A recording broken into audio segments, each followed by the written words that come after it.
Are you curious about bodies, pleasure, and possibilities?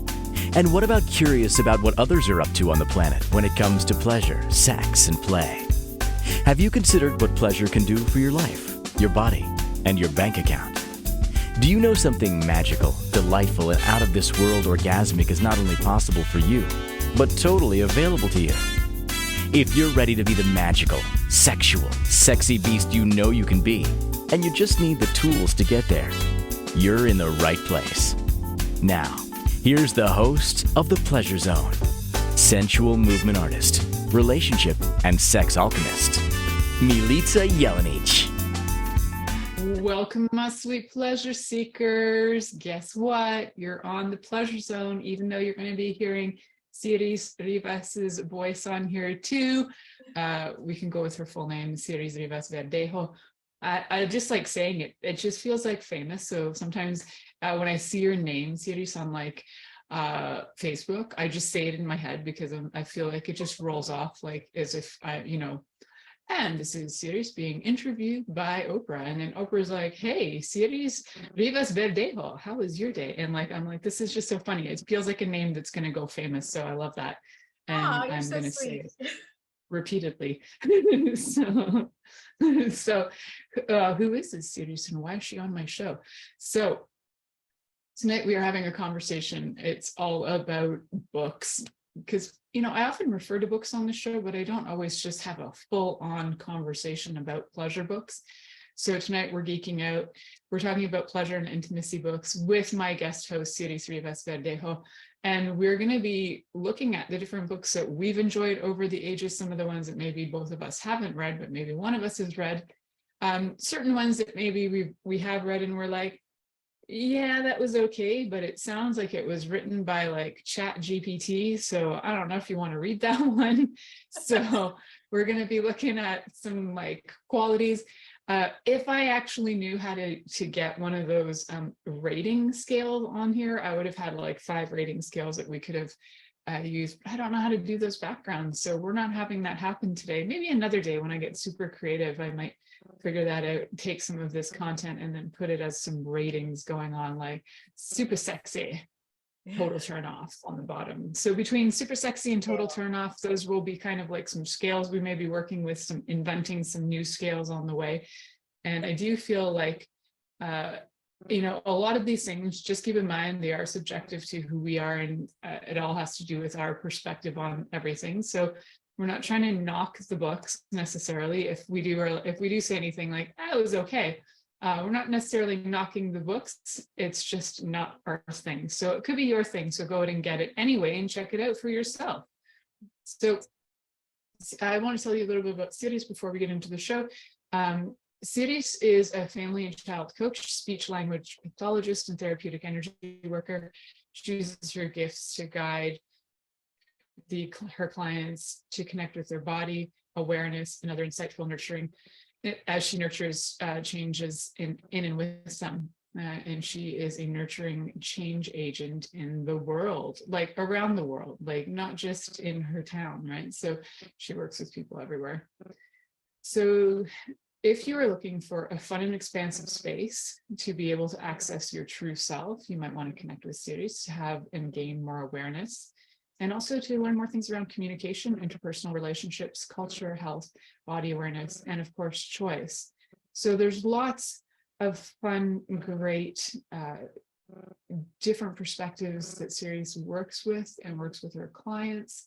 And if you're listening to this episode and afterwards you're like, oh man, she sounds fun, and you want to get a hold of her, do that. You can get a hold of Siris through empoweringlightlanguage.com. And you can also find on Inspired Choices Network, if you go over to the host page, you'll be able to find all of Siris's information on there and different links as well to talk about, so that you can talk to her and find different ways to connect with her. You can also find her on all different social medias as well. Just type in her name. She's there. She's everywhere. So Siris, welcome to the wild and wacky pleasure zone.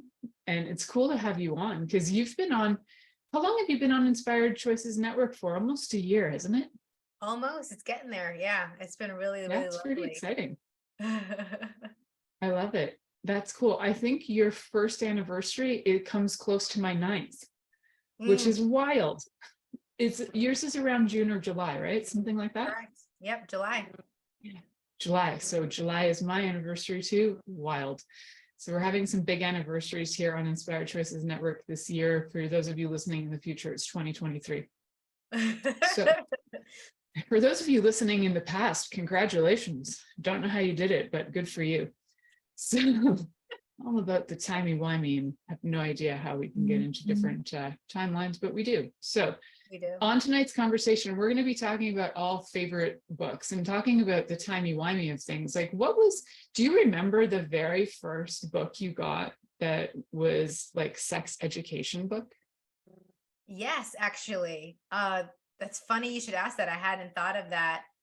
I don't remember the title of the book, but I remember how the cover looked and I remember what it was about. And it was super impactful because it still to this day has like the seeds that were planted in that book are flourishing now in my life.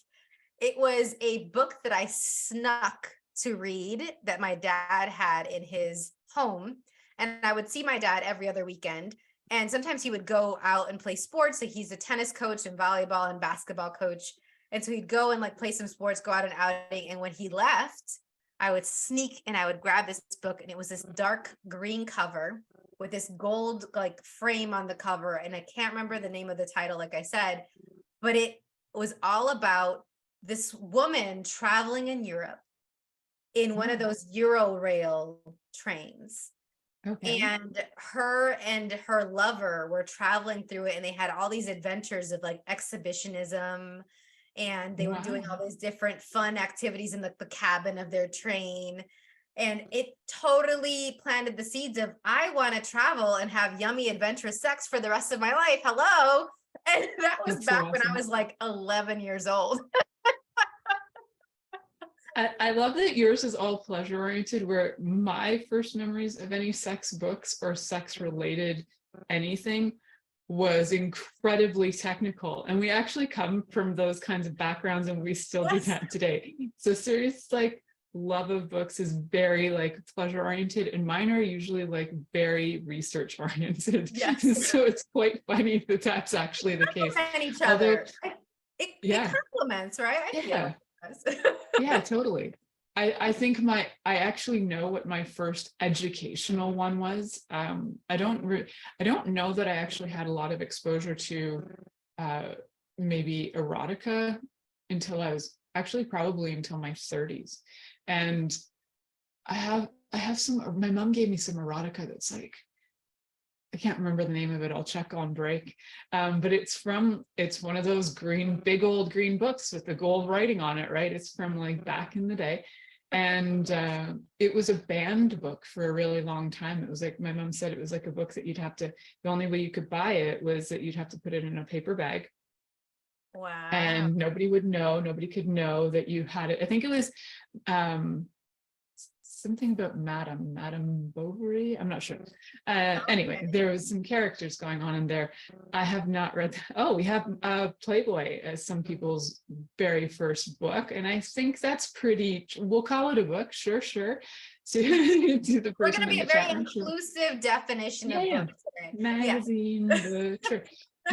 So mine was technical. It was actually called The Facts of Life, and it had 3 pages. And it was a pop-up book, and it was, my aunt was educating me on my body, and she was a nurse, so everything was incredibly technical.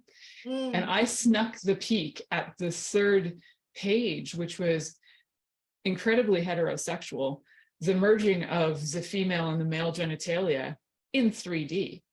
And it had it was the 3D pop-up book. It was wild. And I remember saying to her about 15 or 20 years ago, like, do you still have that book that she's like, you remember that? She was almost mortified. I'm like, it was one of the best educations I ever had. 3D pop-up book on the genitals. It was freaking awesome. And it was like, there was so much information, and she talked about like all the hormones, and it was like so incredibly technical. I really geeked out in that moment, hearing about all the technicalities of our bodies. So it's kind of funny. How old were you? So that conversation, I was 12. Yeah. Okay. Yeah, right around the same age as when I first started with my journey on Yeah. and experiencing all these things that I hadn't experienced yet, but that, man, it was like some of it I was like, ooh, I'm about it. And some of it I was like, not so much. And then maybe later I was like, oh, now I'm about it. Yeah. Yeah. When it became okay, right? Like, maybe reading about lesbian love stories across Europe would have been intimidating for me at the age of 12 because I didn't know that I knew lesbians at the age of 12. My mom had lots of friends who were gay, lots of friends. I just knew them as they loved each other and they lived in homes together. I didn't know they were gay also because it was the 80s and like it wasn't safe to be gay, right? So people didn't talk about it. They didn't really brag about it. And when whenever we had anybody over who happened to be a gay couple, we were just like, didn't know. There was no words for it. Like nobody said words to it. We just knew they were in relationship. So had I read anything about it, I wouldn't have even known. And I knew there was so much judgment around it. And people were like, yeah, you wouldn't even, I remember in the 80s, people wouldn't even like touch you if you were gay because you could get AIDS from nobody knew. You could get AIDS from touching and you had no idea. So it was like so shameful and it was pretty crappy. So for those of everybody who's like, grew up in the 90s and the 2000s, you guys got super lucky to not have all that shame just saturating you the whole time. Yeah, it's definitely There was still a lot. Yeah. It definitely still existed then and now, but there's some progress. There's some headway that we're making, which, I would love to see more of it. And it's interesting that you mentioned that because, I consider myself pansexual and I didn't have any models at all, really. So it really was finding those models and examples in the books that was my saving grace. It was like, okay, there was these possibilities out there that I could then explore and ask questions to myself about, because there were definitely a lot of gay and queer people in my family, and they were all closeted, and it came out over the course of my 20s and 30s after I discovered who I was. Then I started recognizing like that whole 10%. No, my family was like 30%. And so many of them had that shame and played into how they died for some of them too, which is really unfortunate. Yeah, that's a sad part of the story. So on the topic of stories, we were just talking about the first books that we were connected to that might have like sparked some interest in learning more about human sexuality and intimacy and pleasure. What would you say was the last book that you like? What's like your current read that you're doing right now? It's actually the one that you recommended because we were preparing and geeking out, and I'm like about halfway through The Curious History of Sex. Do you have your copy of it? Because I only have it on Kindles. I have it only on audiobooks, but I will, I see if I can get a picture of that. It is such a great book for anybody who, you know what, even if you normally think you're not into history, for me, I never thought I was into history till when I went to university and I took the history of sexuality, and then all of a sudden I'm into history. And I was like, I knew I loved history I'm really into history. Then, but yes, like taking a human sexuality class really opens your eyes to this, how our pathways as humans have evolved and changed, and yet there's so many things that have stayed quite the same. Totally. So for those of you looking for A Curious History of Sex, it's by Kate Lister. If I touch on it, it's going to start talking. But let's see if we can get that image in there. Can we? Yes, we can. There's pink writing, and it's A Curious History of Sex. We love it.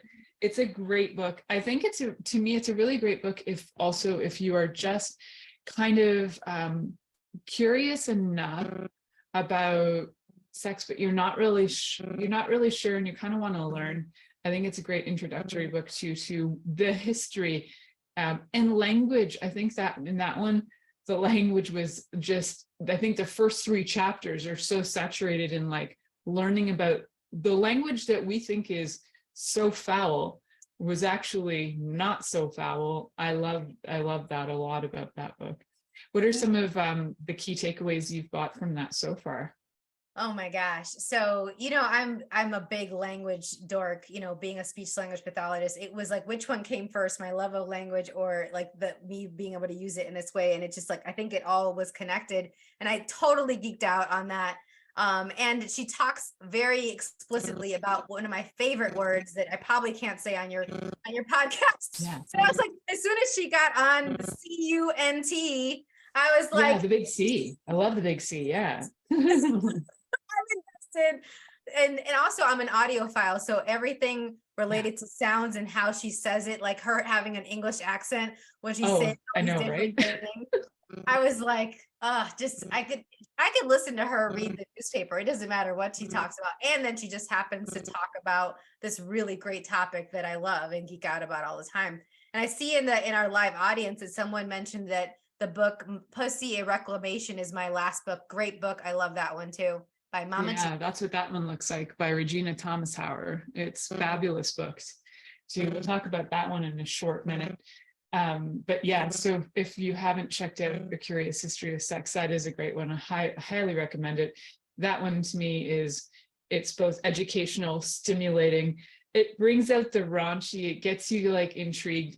And, even though there's like, it's history, it got me turned on. Like there were parts where I was like, that's kind of, I'm like, oh, well, those are kind of erotic. Ooh, that's kind of a deliciously erotic story. She really did an amazing amount of research, and I love how thorough her research was for that. So we're going to head to our first commercial. Guys, this show's flying by, and you're listening to The Pleasure Zone here on Inspired Choices Network. We'll be right back after this commercial.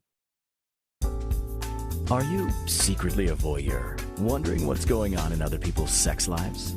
What if now is the time for a totally different sexual evolution?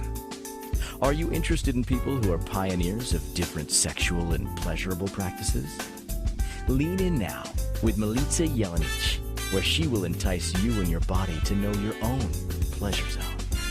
On the Pleasure Zone radio show with sensual movement artist Milica Jelenic, you'll receive tools, inspiration, and a foundation to allow yourself to receive more in your sex life, and quite possibly other areas of your life as well.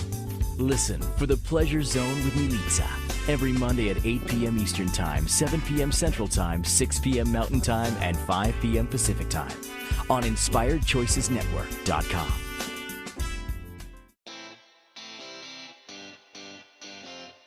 Are you a subject matter expert? Are you here to share your expertise with an audience waiting to hear from you in only the way you can deliver? Are you ready to have your voice amplified across the airwaves? Inspired Choices Network has a global radio platform streaming to millions of people across the world. Professionally produced and supported by an accomplished team every step of the way, you can broadcast from anywhere in the world, knowing your voice matters, and we ensure it is delivered with ease and efficiency. Eager to hear your message, the world awaits. Contact us today to become an Inspired Choices Network radio host. Email become a host at inspiredchoicesnetwork.com. This is The Pleasure Zone with sensual movement artist Milica Jelenic.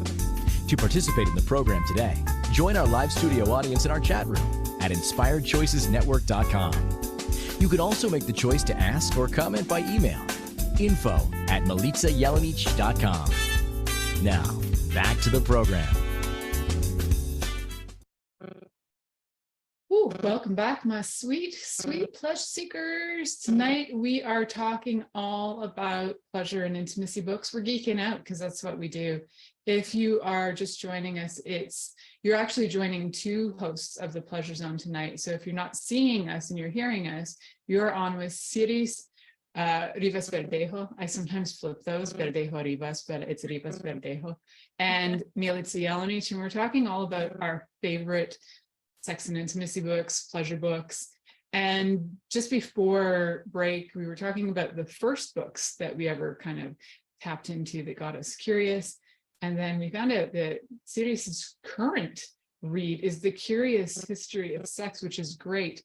Some of the recommends Siris gave me, I couldn't find I don't have audio books. I don't have Audible, I have audio books, and I couldn't get them on there. So I will have to wait till I can get a hard copy. My current listen is or a book read, because I do a lot of mine on audio while I'm working or while I'm driving. I do a lot of driving, so I get to do a lot of that while I drive. And it's called Bonk, The Curious History, The Curious Coupling. And I'm just going to get the full title because I have it on it's actually on my. Is that by Mary Roach?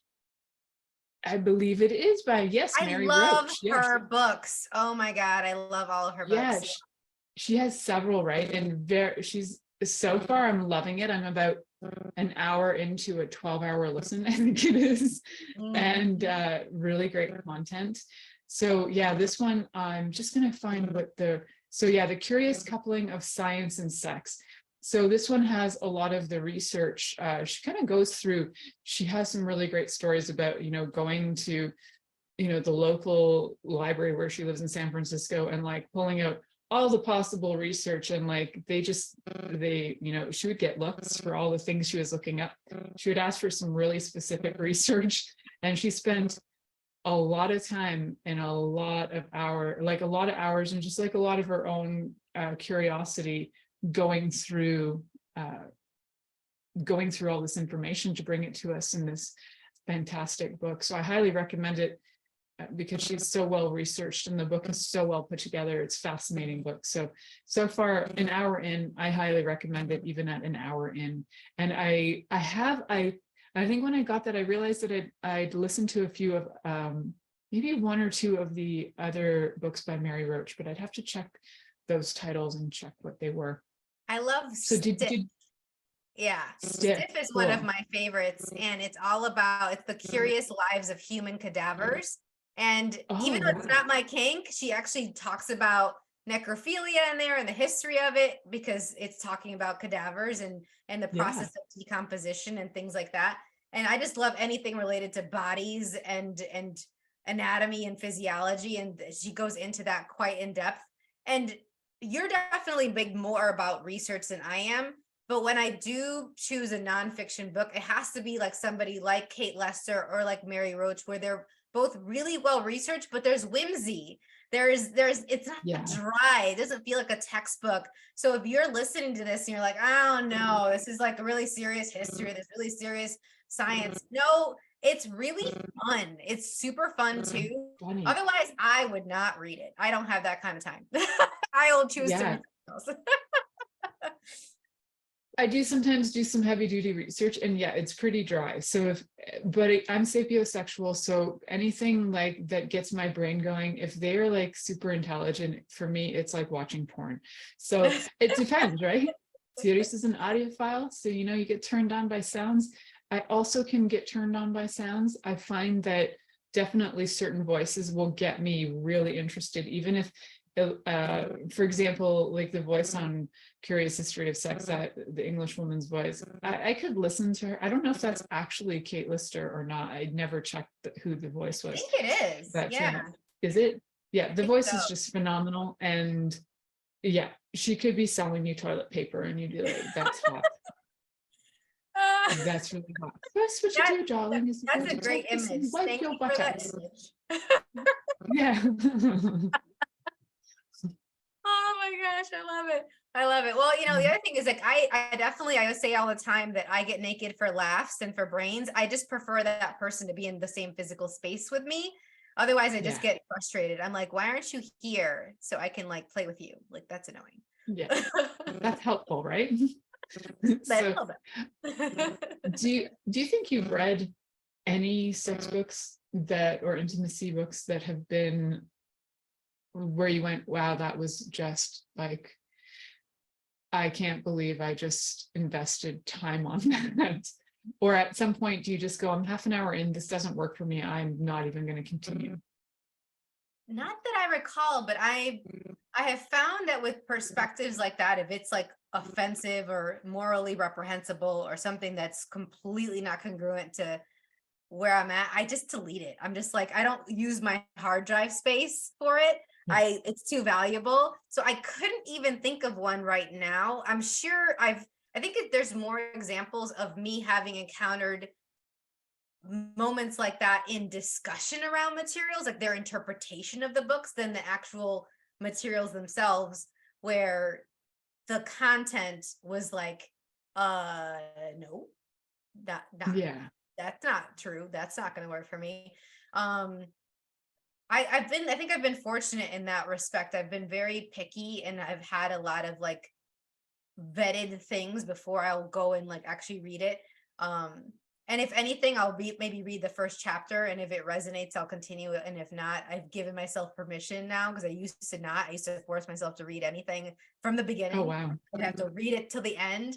And now I'm like, within the first couple pages, first chapter, I'm like, let me honor myself and my time and my body and just not do this to myself. Is there one in Yeah. particular that you're thinking of that was like a no? So there's one I'm thinking of that isn't actually an education book, but I think it got misinterpreted by some people and they used it as education. And I would go with 50 Shades of Grey on that, where some people looked at that and they thought, this is how I should learn to play with BDSM kink, like anything in the kink universe. And it's highly not educational, although I think a lot of people mistook it for that. Even And the so author's been very definitely not. upfront. She says, I don't know what Yeah. I'm talking about. I just made this up. She's been really clear about it. People don't hear it, and they still choose to use it as like a Bible for kink. And there's a lot of inaccuracies in it. Yeah, there's like so much missing, right? So I think there are some books that have been misinterpreted that way for sure. There are probably several writings on erotica that have been misinterpreted as something that is educational somehow.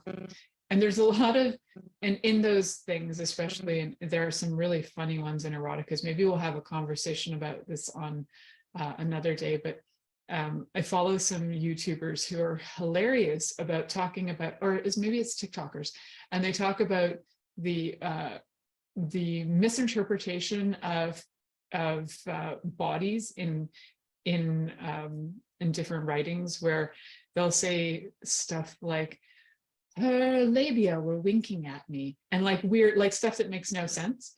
So it's like the authors have taken the body and they've just given it characteristics that we've never heard of. So there are some really strange things. And I think when people are using books that are not meant for education in an educational manner, it makes no sense. It's like using porn for education. Porn is not for education. You're not going to learn your sex skills from porn.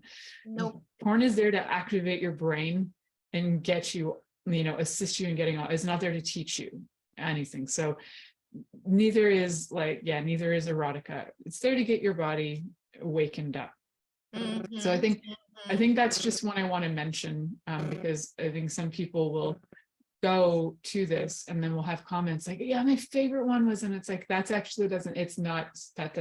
one is not in our category of education or intimacy. Or so what we're looking at are great stories, even collections of books. So I'd love to hear. So if you're on any of the platforms where you can comment below, I'd love to hear you in your comments. Write in the comments below. Let us know what your favorite books about intimacy and sex and pleasure are. We'd love to hear it. We'd love to hear if you have any recommends for us to listen to or read, or even like, I'd love to hear some of your commentaries on maybe the ones that we've already talked about, and maybe you have different opinions. I'd like to hear that too. So let us know. So I'm also curious about what do you feel is like maybe one of the most interesting things you maybe learned from reading any one of the books that we've not only talked about, but any of the ones you've read. Is there something that you remember as like outstanding, as like a fabulous thing that you kind of live by these days? Yeah. And, in the vein of, in contrast to 50 Shades of Grey, I would recommend one of these books I brought to talk about playing well with others. It's a great book and a resource. It's called Your Field Guide to Discovering, Exploring, and Navigating the Kink, Leather, and BDSM Communities. And this book is one that I definitely share with any potential partner. I use it as a platform for conversations around kink and BDSM. It's one of the things I love about it is it's written by two different people that have very different perspectives and different kinks. They have different sexual orientations, and it's also very spacious, and it talks about not only the actual kink with the terminology, which I love the language and being very clear on the language and communication, but also it talks about self-advocacy and really exploration and play, and not feeling like what you're interested in now has to be what you're interested in forever and ever. It's just where you're at right now, and you can always add something else different later. And it may be that you're playing around with it because that's what's interesting, what's an overlap between you and a certain partner. But then when you meet somebody else, you may feel like there's a different kind of receiving that can happen, a different kind of whimsy that can happen, and then you can create something else. And so I revisit this and don't assume anything about other people that I'm going to maybe play with or myself at any given moment. I'm like, I haven't really looked at this in a while. Let me look at that. Look at that. Oh, okay. And I'm looking through, and they have these little comic strip spotlights to anecdotal stories to highlight some of the things that they talk about. So it shakes things up. And again, nonfiction, but not serious, and really, really fun and super thorough. It's a great beginner and intermediate book around kink. Boop. Right there. So, Siris, who are the authors of that? Just for the listeners out there who didn't get to see the title. Yes, Playing Well with Others by Lee Harrington and Melina Williams. And Melina Williams, cool. So, for those of you who are, can we? I don't know if we can.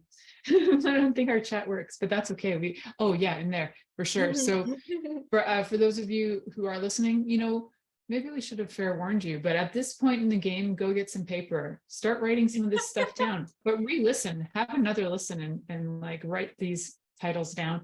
Get yourself some credits on your audiobooks or whatever. Get yourself some Kindle credit. Go get some books. Go get some I like to touch books too. Have some actual books on hand too. Would be great. When we come back, I'll be talking about one of the books that I found that I thought had a very inclusive message, and that's one of the things I really loved about it.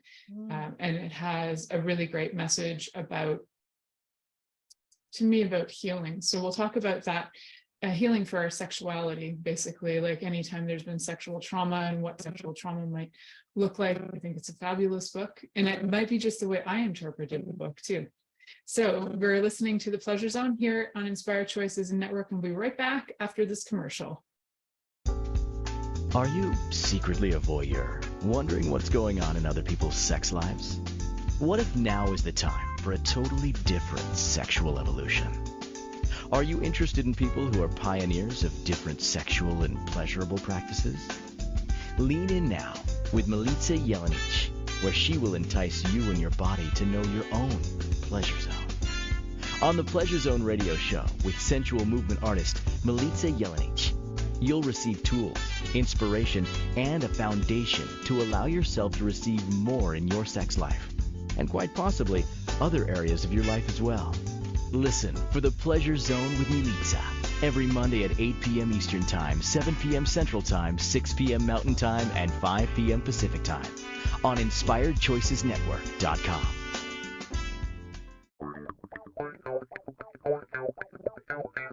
Interested in masturbating for money, copulating for consciousness, and pleasuring on purpose?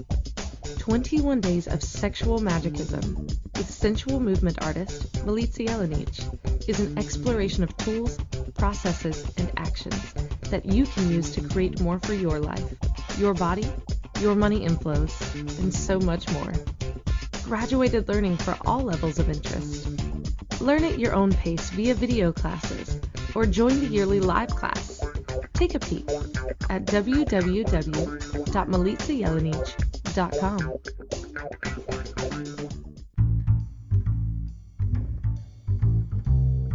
How wonderful would it be to carry your favorite Inspired Choices Network host with you throughout your day? Well, now you can. Inspired Choices Network now has its very own mobile app. Our free app offers live streaming shows, along with thousands of podcasts and TV episodes. Our shows cover a wide variety of topics. Whether you're waking up with us, carrying us through the day, and taking us to bed with you, we're always here for you to enjoy. We're easy to find. Just search for Inspired Choices Network in the Apple App Store or Google Play Store. This is the Pleasure Zone with sensual movement artist Milica Jelenic. To participate in the program today, join our live studio audience in our chat room at inspiredchoicesnetwork.com. You can also make the choice to ask or comment by email, info@milicajelenic.com. Now, back to the program. Welcome back, my sweet pleasure seekers. Today we are talking all about, and we're geeking out all about our favorite sex and intimacy books and pleasure books. And I have a friend and co-host here with me, Siris Rivas-Verdejo, who also has a show on Inspired Choices Network. So go check out her show as well. And what time your shows are live on Friday, right, Siris? Yeah, Friday at 10 a.m. Eastern. Awesome. So you can come through Inspired Choices Network to listen, come in the chat room. You can do all kinds of things like ask questions and interact in here. And you can also get it on all the same podcast locations where you find mine as well as all the TV locations. Siris, is there anything you want to share with the audience today about anything that you have that's upcoming that you'd like to tell people about, or if you'd like to invite them to book a call with you? Is there anything you'd like to promote? Let's give you a few minutes to do that.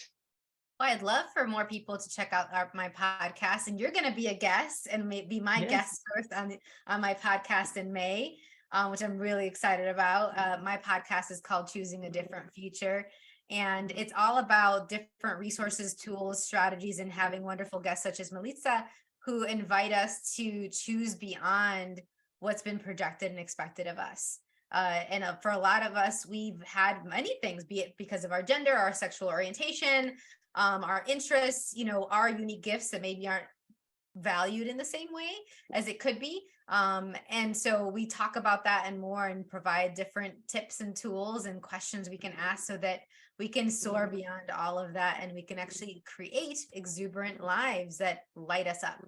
And that's very much connected with our pleasure, right? If we are finding our pleasure zone, then how much more easier would it be to have exuberant living? Yeah, we could all use a little bit of that. Oh, sorry, go ahead, Milica. Yeah, and I think, and a question to the people out there listening is like, have you ever had exuberant living, and do you even know what that feels like? Can you even fathom it? And like, if you can't, guess what? You can always get some coaching to find out how. But what else did you want to share? Well, I was just going to say that in connection with that, like I do a lot of work as a family and child coach, because a lot of my families, they have a tricky time sometimes knowing how to communicate about these different topics like pleasure, like body awareness with their kids. And my specialty is working with kiddos with special needs and special abilities, my X-Men kids.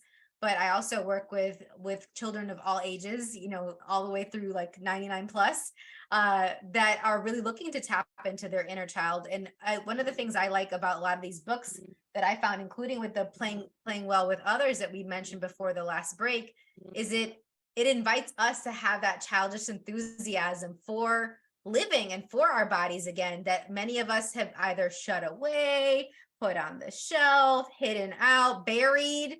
And we can uncover that and like wipe it down, shine it up, and let it sparkle again. And I really love being able to facilitate that for people. Oh, I love that. And we all have the possibility of getting to sparkle again. So then it's just a matter of choosing it. So yeah, I know that for me, when I was first introduced to like the idea of my own like healing myself, I was so I had some resentment come up. I was like, well, I'm not messed up. And I was like, why would I do that? Blah, blah, blah. So, if even talking about this is kind of like edging you into like uncomfortableness, that's usually kind of a sign that something is coming up to be looked at. And for me, I get really uncomfortable with writing. And so when I know that when I'm really resisting it, I know that's what I need to go do, is like even just start. And so if you're even really resisting getting yourself back to your, or stepping into, for maybe the first time, your shiny self, then if you're really avoiding it, it's probably a really good idea to, take that step getting into it. So before break, I had asked Siris about one of the messages that she gleaned from some of her favorite books. So we talked a little bit about that, and I wanted to share with you guys about I think one of my more recent reads in the last year was Come As You Are by Emily Nagoski. And Emily is like a sex educator researcher. She's got like a TED Talks out there. She's phenomenal. And her sister, she's like got a twin, and her sister, I think, also does sex education. So they're quite a duo. I love it. And Emily, there were some outstanding things in her book that I think I couldn't share more if I tried. And one of the things she talks about a lot is that arousal does not mean desire or pleasure. And so just because your body's aroused doesn't mean you desire sex or that you're having pleasure. And so I think that was really, like, the way she worded it was so freaking clear that anybody could understand it, including judges who say, well, you think you got raped, but you were turned on, so you weren't really. Well, she puts it so clear that even a daft judge could hear it.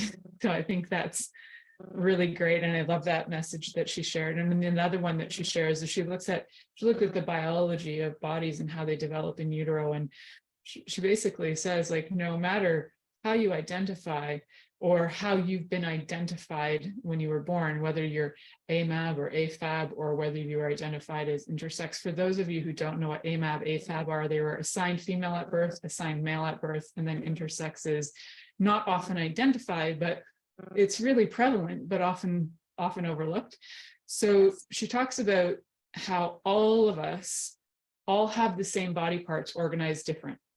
So, whether it's like, your ovaries have the same, in development, they have the same tissue development and everything as testicles, right? So there are all these like connecting parts. And I think, to me, this is a book that when you feel comfortable enough about your, having conversations about sex, this is, to me, like a book that, like, if you're 16, I'd say probably, I don't know, maybe some people are younger and they'd feel comfortable listening to this too. But if you're like, 16 to like wherever, this book is great with education. And it also, because, we're in April and this is Sexual Abuse Awareness Month, I just wanted to also bring up that topic, because she is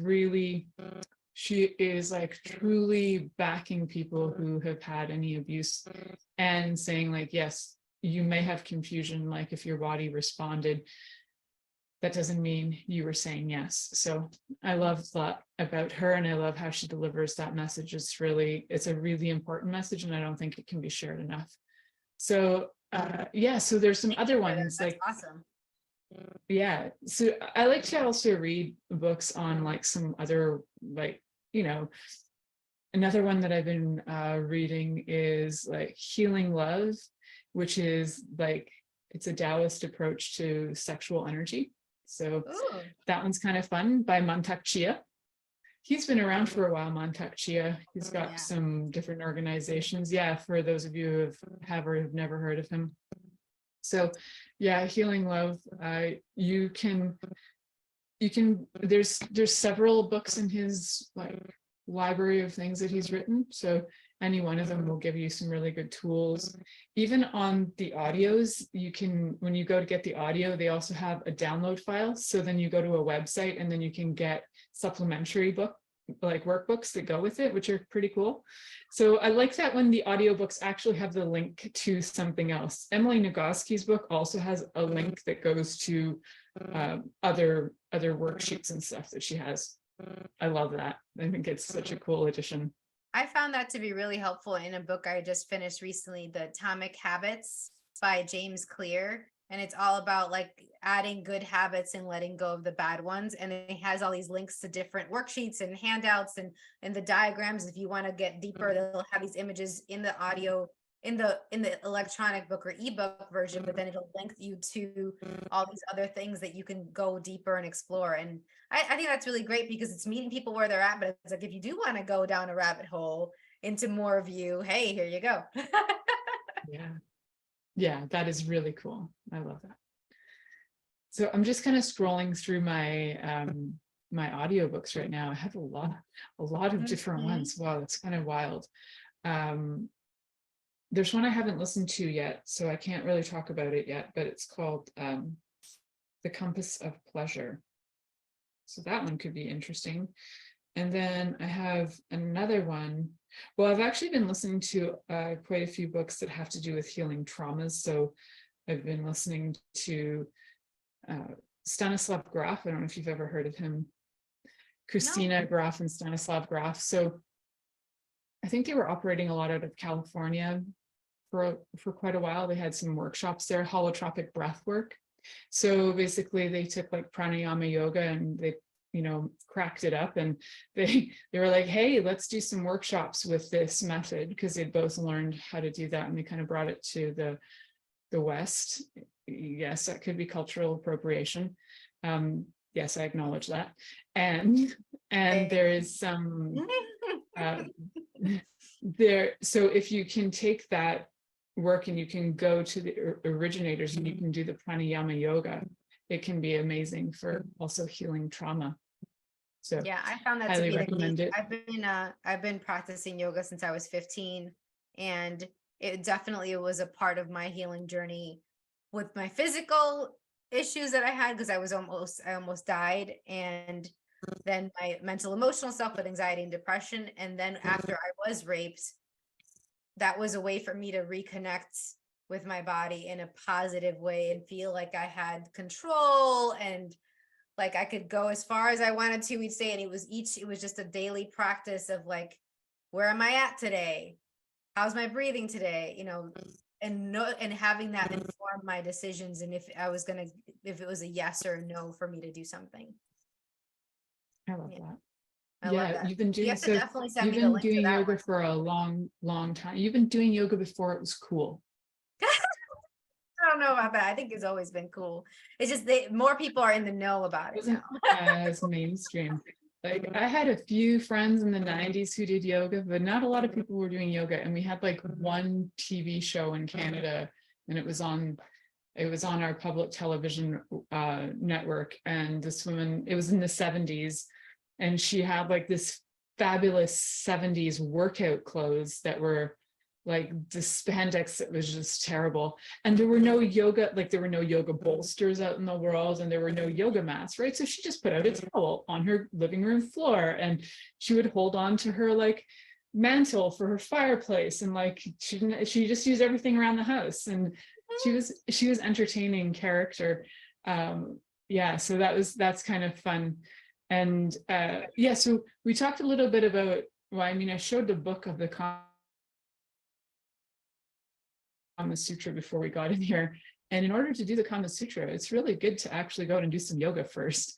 And also, if you're planning on practicing Tantra, really good to go out and do some fundamentals of yoga first, and not just jump into it, full force with no experience in either energy work or moving your body. You could actually get damaged. So it's just to be aware of that. Other than the book that my aunt gave me, outside of university, the other book that I think I really liked, it was like my hidden secret sex book that I had in my early 20s, was Margot Anand's The Art of Sexual Ecstasy.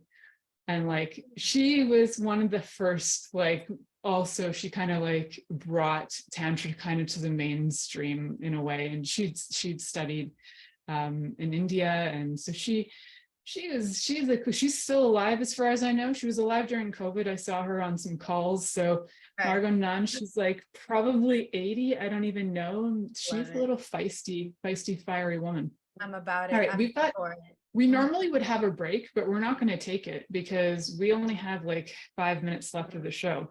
And if we took a break, we would lose that. Are there any favorites of yours that we haven't mentioned yet, Siris, that you think like, Gosh, so many. Everybody could just try this, even if they're not into kink, and if they're not into polyamory, but if they're curious, like, because that's kind of your thing, right? So is there something? Yeah, I do. I love it. I love it all. Well, you were mentioning a book that you haven't quite read yet, but that you were exploring. I just was looking through my Kindle and I found that I have a sample that I've explored about the Polysecure workbook. And it's all about working through like healing your attachment, and creating security in loving relationships with this poly possibility. And it's very much just a possibility. Like that, many people that are considering and exploring poly, they think that as soon as you open it up, as soon as you explore poly and you have multiple loves and multiple relationships, that's it, that has to be your dynamic moving forward. And none of it's written in stone. Just like in monogamous relationships, you get to choose and evolve and shift. And it's about if you're going to grow and shift together or not. So if any of you who are listening or watching have read the Polysecure workbook, let us know. What do you think about it? But I have it queued up as one of my next books to read. So I'm looking forward to that one.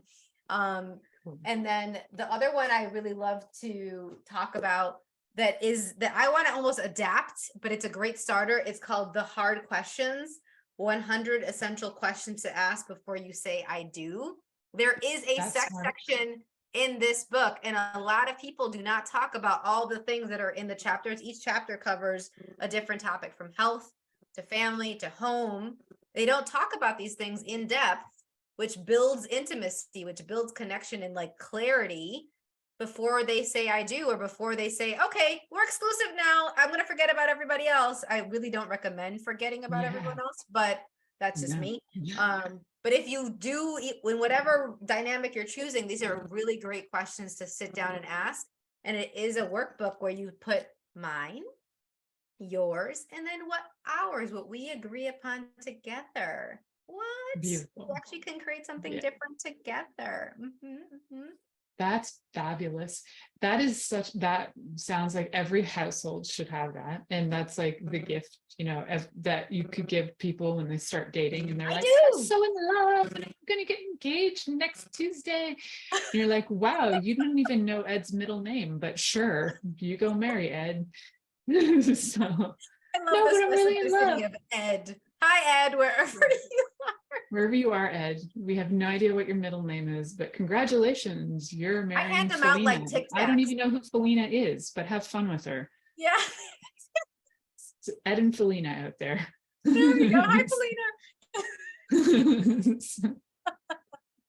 Oh my gosh. Yeah, I hand that book out like Tic Tacs. It's one of my ones that I agree with you. Everyone should have it. And I revisit it. With each relationship, I grab a new copy and I'm like, let's go walk through it. Let's see where we're at with this. And then you can revisit it even if you're in a long-term relationship too.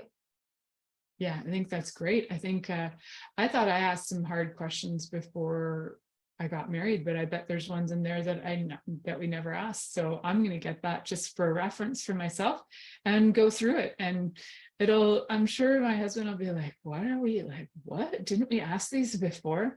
But no, we're going to ask them again because that was 10 years ago and we can always ask them again. And that's the thing, as your relationships are evolving and you're evolving, things do change. So bringing these questions up and having these conversations again, even reading these books with your lovers is a great idea, right? Then you can have conversations like, if you've both read, say, The Art of Sexual Ecstasy. I'm only using that one as my example because that was one that I actually did read with a lover at the time. We would get in bed, snuggle, and we'd open a chapter and we would read, and then we'd go, wow, that's a really tricky position. Neither of us were really extensively doing yoga at the time, so we couldn't pull off some of the fabulous moves they had, but we could keep to the basics. We were pretty all right with the basics. So that, as you're reading these with your lover, that can just be an erotic experience in itself. We have like, I think 30 seconds left, Siris. So I want to let you just give your 15. Well, I guess we're saying goodbye. Yeah, very really soon. going. But check us out on my show when we're going to geek out about pleasure movies. Thank you for listening to The Pleasure Zone So excited. with sensual movement artist Milica Jelenic. The Pleasure Zone returns next Monday at 8 p.m. Eastern, 7 p.m. Central, 6 p.m. Mountain, and 5 p.m. Pacific on InspiredChoicesNetwork.com. We hope you'll join us. Until then, have the best week of your life by choosing to be turned on and tuned in to your body.